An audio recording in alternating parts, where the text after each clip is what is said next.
Golden Child. Chapter 5. Why have you done this? Rapunzel cried, not even caring where Gothel took them. Because I couldn't have a child. It was my father's dying wish that I had one. So I stole you. A golden child. A precious child. Witches aren't evil, as you have taught me. However, there are two things I have learned from my journey that you didn't teach me. 1. Humans aren't inherently evil either. And 2. Witches like you are corrupt. You are corrupt. And I will find a way out of here. Gothel stormed over to Rapunzel, grabbing her by her hair. She dragged the girl across the large circular floor to the edge of the black tower they stood on top of, forcing her to look down it while almost pushing her off a 100-foot drop. Do you see that, dear? You will never be able to escape. Even if you somehow find a way down, your fishy friend waits in the swamp below. She may have been kind to you, but not anymore. Now I'll be back for supper with all my sisters to discuss how we will overthrow the humans and what I should do with you. Gothel disappeared. Rapunzel quickly shied away from the edge and into the middle of her new tower. For the first time ever, she saw the complete truth. She had always been a prisoner, just as Colden thought she was. Ironically, the tower she stood on was a prison being built to replace the one in the mountains, which explained the scattered parts lying around and the unfinished railing. Rapunzel sat down, curling herself up in a ball as the cold wind blew at her hair. Her whole life was a lie. Everything she thought she knew could be a lie. The one true thing was that Gothel didn't tell her the story of spinning straw into gold. The person who told Rapunzel that story was her real mother. As she sat there, her mother's face came into her mind, her glimmering blonde hair, sweet smile, and the affection she showed to her family. That was right. Rapunzel had an older brother, Edward. How could she so easily forget them? How old had she been when Gothel took her? 5? 4? Unexpectedly, another image popped into her thoughts, Colden. She thought of him flying outside her window, scaring her to death. She remembered his thrill for free-falling and high speeds. Then she smiled when she recalled how he jumped in the water to save her despite his fear. If only she had known sooner. She would have. Rapunzel jumped back to her feet and looked around the tower. She wouldn't give up so easily. She walked to a trapdoor, which she assumed would open to a ladder or stairs to go down. However, it was locked from the other side. She walked over to the random pieces left on the top of the tower. What she really wanted was some rope, and luckily for her, there was some. Its length reached around 20 feet, but there were 2 more sets. It would get her more than halfway down the tower. Thank you, Gothel, for not checking our surroundings. One of the reasons I could always hide extra soup under my bed. Turns out I was never your golden child, she muttered, tying the 3 ropes together and then to a section of finished handrails on the tower. She threw the rest of the rope down, then tugged on it before trying to go down. She breathed and shivered from the wind. Here we go. She climbed downward, praying that the ropes and the railing would hold her weight. Throughout her climb, she took rest stops at the different levels where there was a place to stand. The only places, however, were on barred windows and various balconies. She paced herself so she rested on balconies instead of the windows' ledges. Unfortunately, the doors leading inside the towers were shut, but she checked whenever she found a door. She kept moving until she reached the end of her 3 ropes. The rope continued, stopping at a window's ledge. She decided to halt at the closest balcony where she could freely stand. Rapunzel yanked on the rope as hard as she could, trying to get some of it loose so she could reuse it. Only one came loose, but she smiled triumphantly. It was more than she could ask for. Once again, she tied the rope on some railing, checked it, and then headed down. Unfortunately, the rope didn't quite reach the next balcony. Her legs hung about 5 feet above it. She took deep breaths and swung on the rope, afraid she might break it. Eventually, the rope snapped. She screamed and reacted quickly enough to grab onto the balcony railing she aimed for. With all her strength, she pulled herself up and over the railing onto the balcony. With only about 15 more feet to go, she no longer had any rope. It appeared she would have to find a way into the prison after all. She prayed the tower wasn't hosting anyone quite yet. King Edward, a young man, has some important news for you and your wife, a messenger said, opening the door into the study. Edward nodded, and Ella trailed over from her work to stand behind Edward's chair.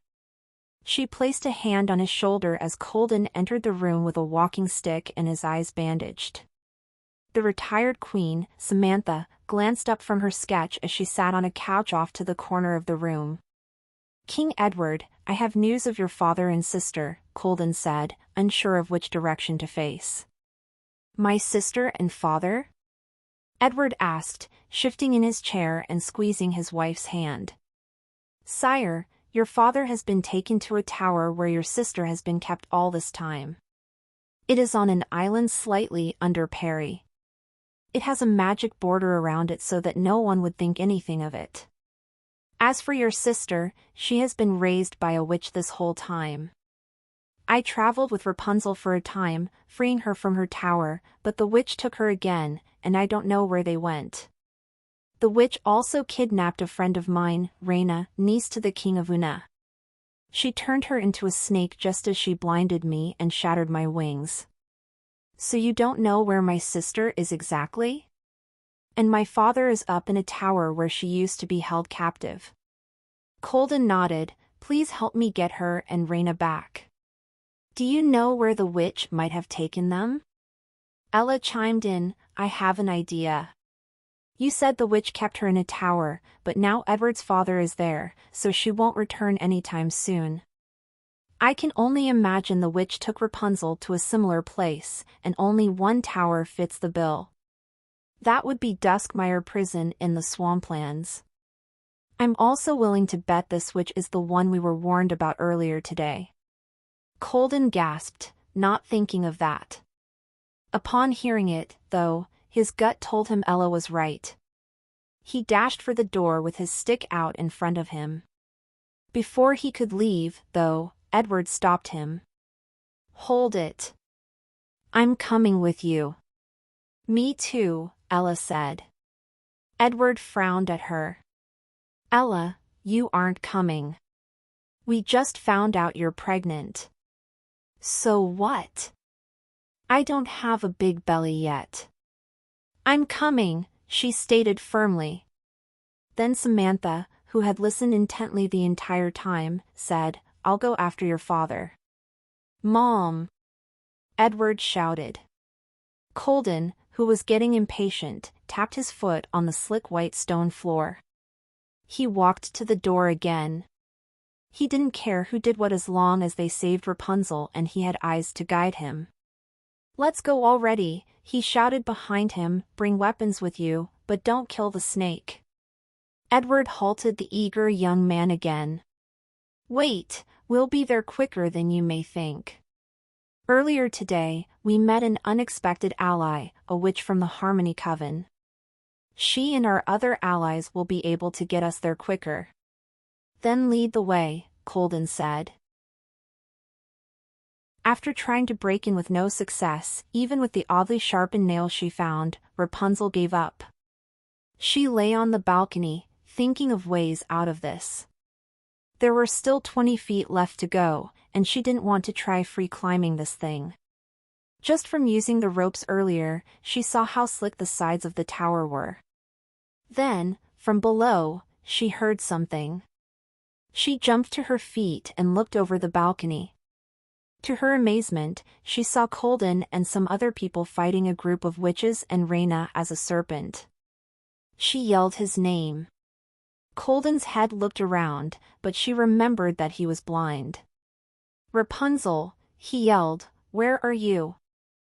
I'm up in the tower. There is no way down. I used all the rope I had.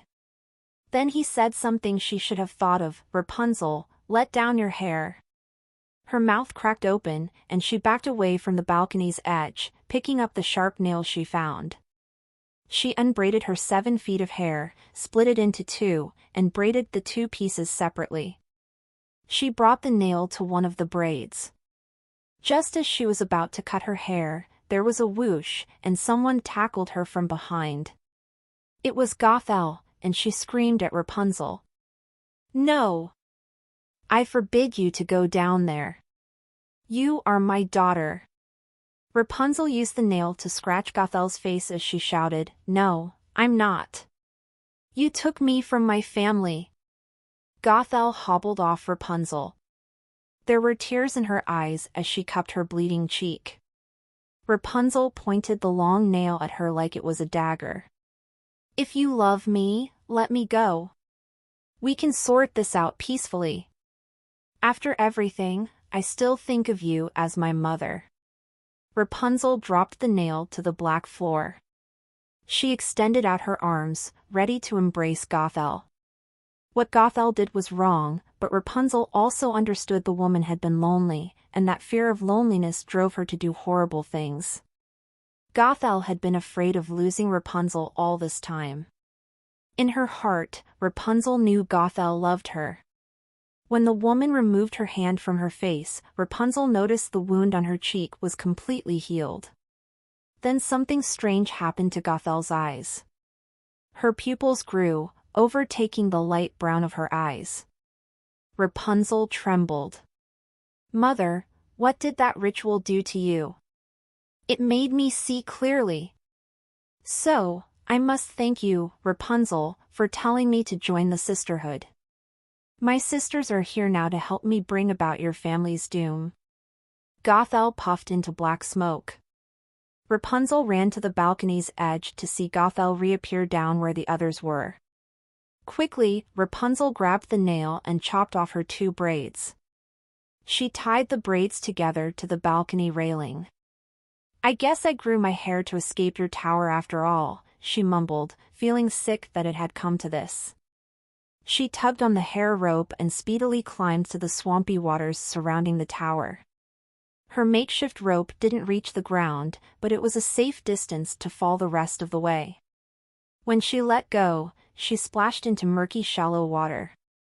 Colden, she yelled, wading her way through the swamp until she could run freely. Colden didn't hear her as he was focused on Reyna in her serpent form. He and 2 other knights were trying to capture the snake. Colden batted the snake with his stick whenever he heard it hiss while the other 2 men tried to force Reyna into a large sack. Edward, Ella, a team of knights, and their magical allies also had their hands full. They fought against Gothel's sisters, who used the elements to deliver attacks. Gothel's magic was the most dangerous. She stripped a knight's flesh, leaving only bones. It was a battlefield, but Rapunzel still ran forward. She cried Colden's name again. This time, he turned to the sound of Rapunzel's voice. He ran in her direction, leaving the knights to deal with Reyna, who they had finally trapped in the bag. The pair collided as Rapunzel tackled him in a hug, sending them into the shallow swamp water. Colden's bandages fell from his eyes, revealing the ugly scars. Rapunzel's tears ran freely again while she cupped his face. I'm sorry.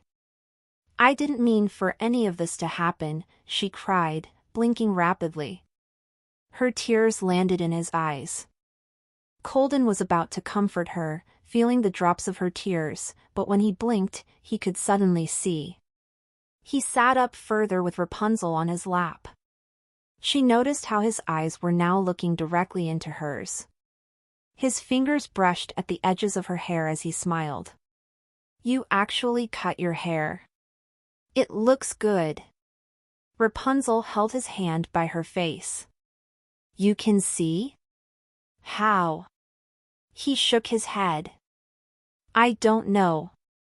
Maybe it's true love? She smirked, trying to cover a blush before she helped him to his feet. Let's go help the others. They took a step, but Gothel appeared in front of them. The whites of her eyes were black, and Rapunzel grabbed hold of Colden's arm. Gothel growled at Colden like a wild animal while she lit fire above her palm. How should I kill you? The boy who ruined everything. A voice inside Rapunzel's head shouted, Get down. Rapunzel yanked Colden down as fire was flung at Gothel. Gothel dodged, and the flaming ball shot over the top of Rapunzel and Colden's heads. Gothel turned to face the Harmony Coven witch, Hiyori, who held a sword. By her side was another witch who had thrown the fireball. If you do not stop, your power will consume you. Gothel said nothing as dark smoke swirled around her. She was prepared to strip the flesh off anyone who stood in her way. She had the power over all elements and would use that power to eradicate her enemies. Friend and foe stopped in their tracks as the darkness increased, and Gothel hovered over the ground. Once she was prepared to unleash the end, Gothel burst into white streaks of light. Everyone turned away, blinded by the sight. They heard Gothel's screams, but then there was silence. The remaining witches of the Revolution Circle collapsed to the ground, a dark presence leaving their bodies. They were lifeless, and the battle was over. Hiyori stared sadly at the fallen witches before she walked over to one of the bodies. She took the pendant from the corpse and slipped it over her head. Then, the atmosphere suddenly changed when Raina cried out, Get me out! I can't breathe! The knights who had captured her jumped away from the sack as Raina squirmed her way out of it. She took in gulps of air, only to be squeezed by Rapunzel. Don't make me throw up the rats I ate! Raina shouted, I never want to be a snake again. Rapunzel let go. I'm sorry. I didn't mean to hug you that hard. I'm just glad you're alive. And that. She trailed off when Edward and Ella approached. Rapunzel bit her lip, knowing who Edward was without being told. He ran to her, hugging and spinning her around. Ella batted away tears as she witnessed her husband's reunion with his sister. After all this time, they finally found her. Once Rapunzel was back on the ground, Ella touched Rapunzel's shoulder. Let's get everyone cleaned up at Avani Castle. Queen Beauty will want to know what happened. Edward nodded, yes, and then we will celebrate your return. He tried to guide Rapunzel from the swamplands, but she looked back at where Gothel had perished. There were no remains, so it was like she had never existed. Her eyes then landed on Colden. He was now the person she was most familiar with. Ella took her husband's hand. Edward let go of his sister, though he was scared to lose contact with her so quickly as if she might be kidnapped again. He watched as Colden guided Rapunzel instead. He breathed steadily and walked ahead with Ella at his side. Rapunzel clung to Colden, exhausted from the ordeal. She couldn't even say how much time had passed since she arrived at the prison tower. She mourned Gothel yet felt relieved. Did that make her a bad person?